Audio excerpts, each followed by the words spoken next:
Assalomu alaykum. Bugun GitHubga proyektimizni yuklash ko'rib chiqamiz. Buning uchun o'sha IntelliJ IDEAni o'ziga GitHub akkauntimizni ulab, shuni ichidan, ya'ni IDEAni ichidan push qilishni ko'rib chiqamiz. Buning uchun faylga kirib, o'sha kodlarimiz yozilgan papkani ichidan qilishimiz shart emas. Shu IntelliJ IDEAni ichida mana faylga kiramiz. Faylda settingga o'tamiz. Mana settingga o'tganimizdan keyin buning ichida version control bor. Version control ichida GitHubga o'tamiz. Mana GitHub.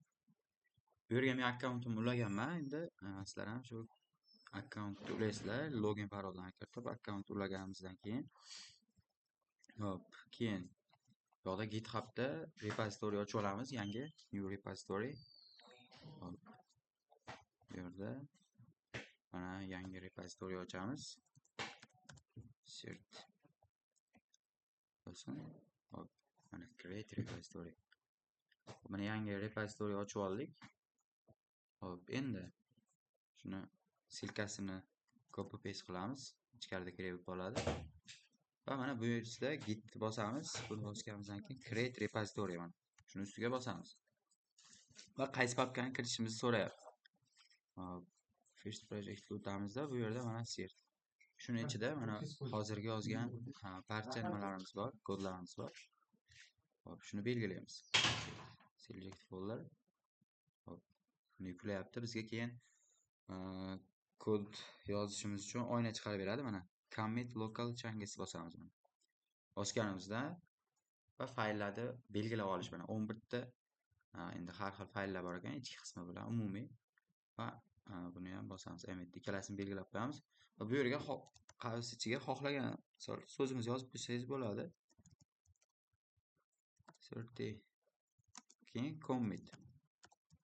commit yozish shart. Shu holatda commitni bosamiz.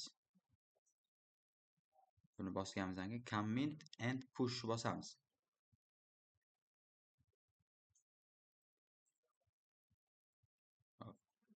Commit and push bosamiz. Deyapti. Mana yashil yondi.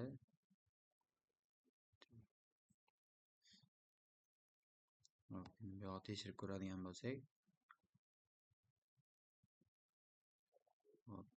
hali yuklamabdi. Nima bo'ldi? Bosishimiz kerak edi.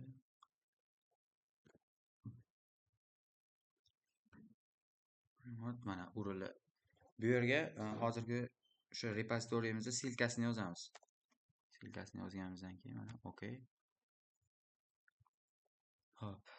Mana hamma o'sha ichidagi aytganimdek 11 ta fayllar bor edi. Push bosamiz endi. Pushni bosganimizdan keyin bu sirasi hozir push bo'ldimi, yo'qmi chiqaradi o'zi. Mana null problem. Null file commit. Push o'tdi. Endi tekshirib ko'radigan bo'lsak, mana o'sha papkani ichidagi mana XML faylimiz ham bor. Source papkamiz ichidagi mana har bitta mana records ichidagi spring config va mana java dev ichida mana o'sha 3 ta 4 ta klassimiz hammasi bor.